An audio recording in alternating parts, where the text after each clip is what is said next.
Hello everybody, Cedric Procedure here, CRWC, and we will be reviewing All Elite Wrestling's Dynamite. And this wasn't a too bad show. It was okay for what it was, but International Championship match, that's what we start off with.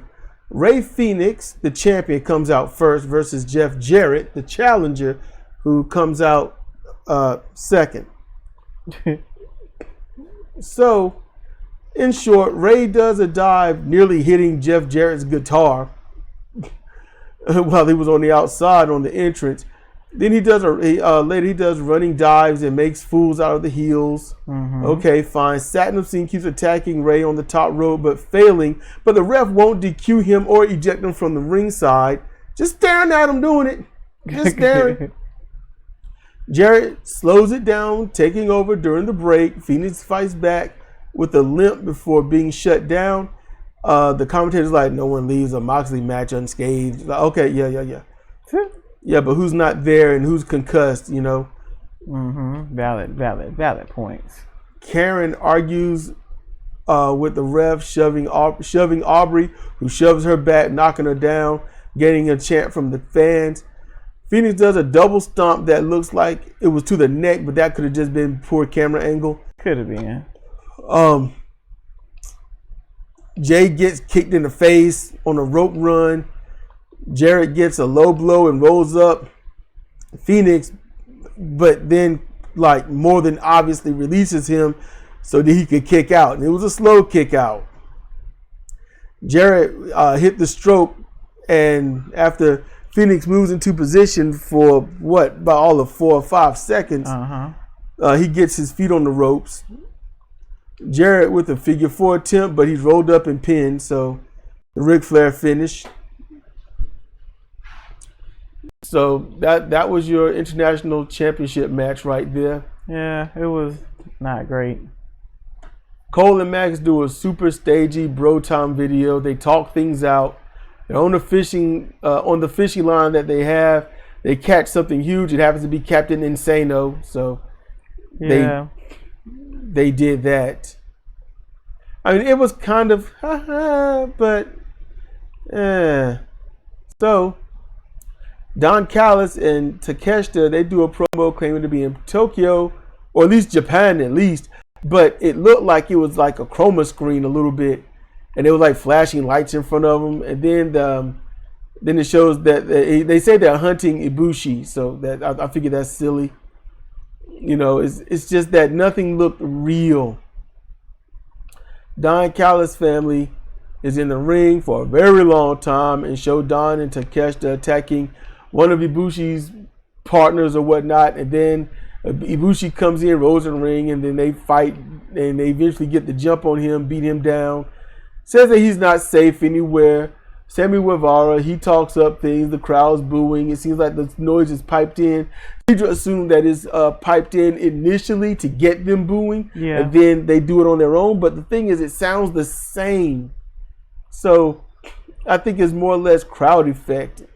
Because you can see the people in the front 2 rows are booing, but it's almost like the whole arena should be doing it from the way it sounds, and it's not. No, it's not. And I was thinking it'd be like, you know, in the game shows, you know, the applaud sign, and then they're like, okay, applaud, you know, the trained monkey effect. Yep. They show Ricky Starks and Danielson shaking hands after their Texas death match. Starks says he didn't lose, but he survived.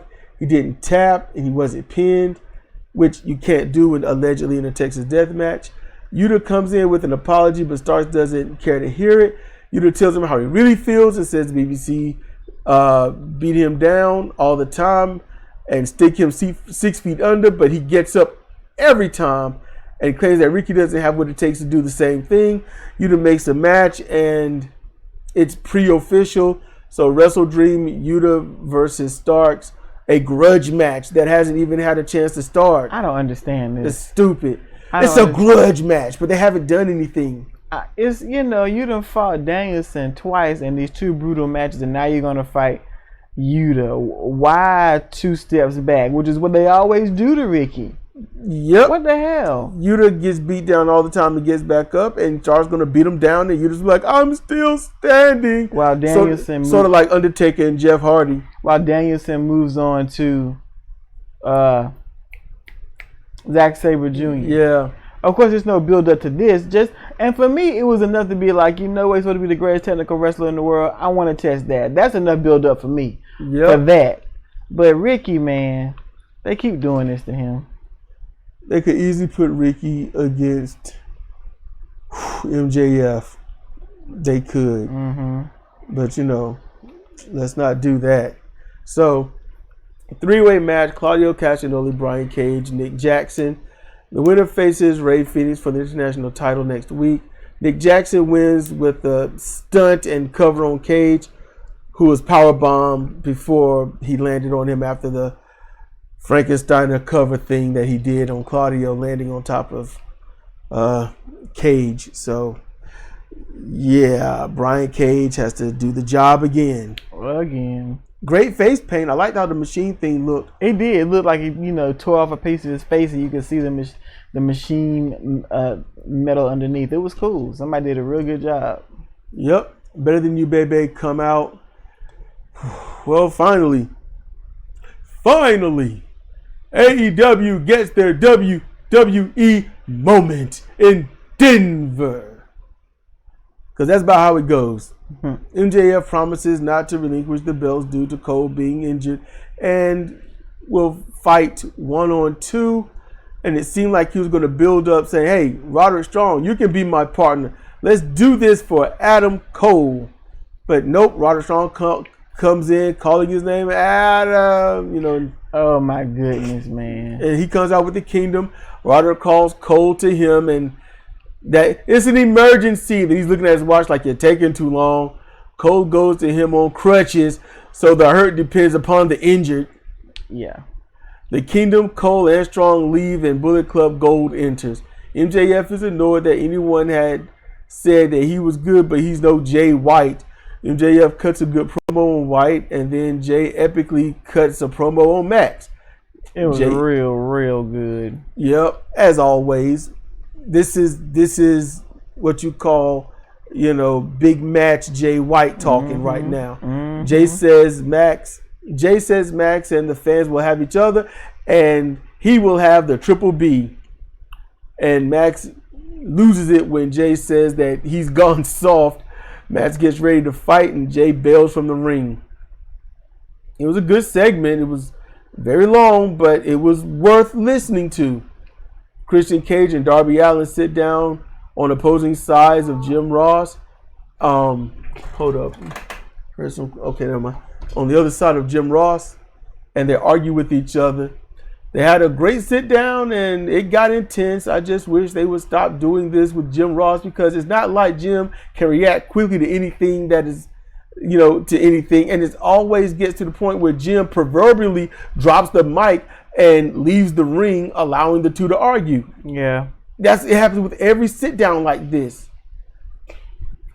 So next there's a 4-way match, number 1 contenders match. Partners banned from the ringside. Penta of Zero Fear, Matt Jackson, Orange Cassidy, Austin Gunn. Initially I wrote Orange Cassidy's going to pin Austin Gunn. Then I was like, oh yeah, Matt Jackson, so Matt's going to beat Austin Gunn. But what happened was Cassidy won with the flying punch on Matt Jackson because Austin Gunn was pulled down by Penta. Mm-hmm. And this match serves nothing. Nope, serves no point. Just a prelude to the 4-way tag team match at Wrestle Dream. Yep. So next we got Julia Hart versus Willow Nightingale. And I noted that the head wrap patch comes off unveiling the black poison paint. Could this be a slow heel turn? Possibly, because she looks infected. Possibly. So this match ends with Julia in the Tree of Woe. Willow tries to spear her, but Julia lifts herself up, evading the cannonball in the corner. Julia does a diving moonsault press for the win. And after the match, Hart applies Heartless to Willow, and then Statlander runs in. Julia hides behind Brody and Chris checks on Willow. And she's laughing, and Brody's laughing. This was a really good match. It was a great match. I didn't see any stupid flaws. They didn't do anything hokey, stupid, or whatnot. They wrestled. It was a fight. Nothing needlessly dangerous. No yay boo crap. No girl fight stuff. Yep. No tables. No chairs. They did this all in the ring. It was good. It was good. Then we get to the contract signing, and I wrote trash talk, sign the contract, trash talk, get mad, fight a bit. I wrote that when Swerve was coming out. He stopped Nana from dancing because everyone loves it. I'm like, this dance was out back in maybe the late 80s. I don't know. Maybe, certainly the 90s to a point, but he repopularized it. And look, the man is out there enjoying himself, having a very good time. We drove out once to the Raleigh Kings Club for a wrestling event, and it was this during the intermission. It was this black dude. He just got up and danced to the music. It was such a feel good. Everybody was feeling good that moment. He's dancing, and everyone is just like, man, you can just tell the mood elevated. The song was Kung Fu Fighting. Ah, it was, wasn't it? Mm-hmm. He got up and he was just doing his thing. He was doing all kinds, man. He was cutting the rug. He was doing the stanky leg. He was doing everything. He was just doing him, man. I was like, man, I envy this guy. Let's see, what else? What happened was good promos from both sides. Yeah. Swerve being a mega heel. Yes, definitely. But then, after that, Swerve slapped Paige. It was a bitch ass slap too. Yes, and then Paige stabbed his hand while he was signing. Well, it looked like it, but if you ever held a pen, you know exactly where it was in Paige's hand, so there was no stabbing. Yeah.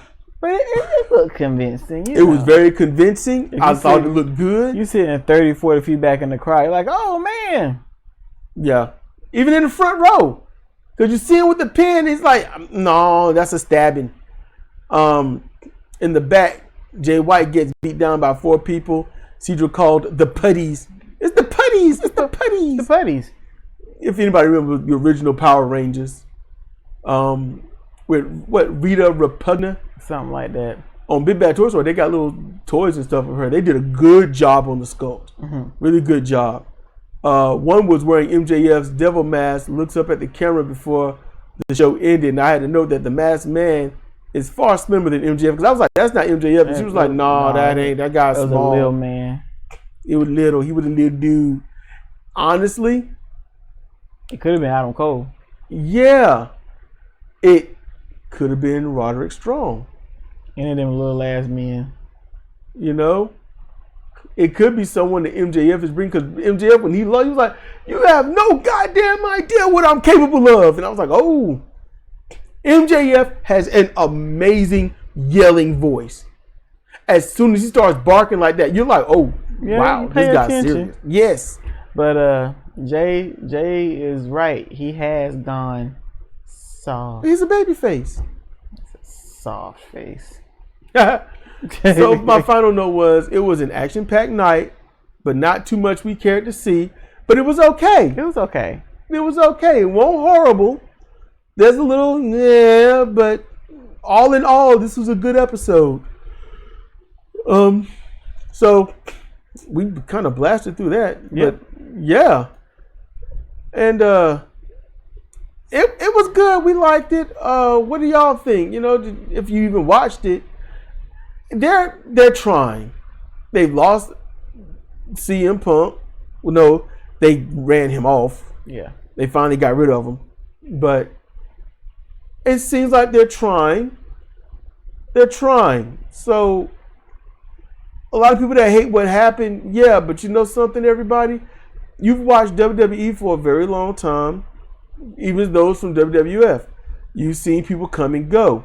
You never got mad at WWF so much that you leave it alone.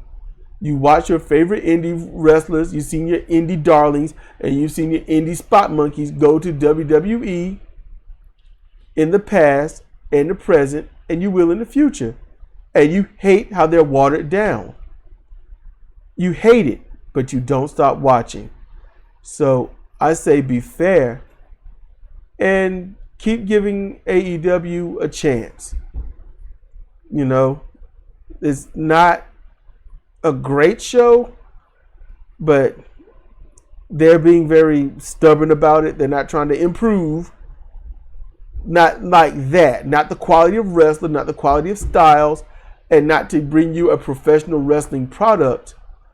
They are right now, because they're on national TV, they are the number 2 show, and they will never be number 1. They will never be close. They can't, because what they are the absolute kings of the indie scene. And they do a lot of indie stuff. And that's why. You want to get better, you have to be better. Don't be WWE. If anything, try to be the NWA. You're in the South. You are in the South.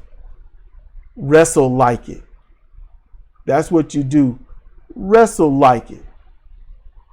This has been Cedric and Cedra for CR Wrestling Commentary. All Elite Wrestling Dynamite. Y'all be good, be chill, be safe. And we'll see you next time. Take care.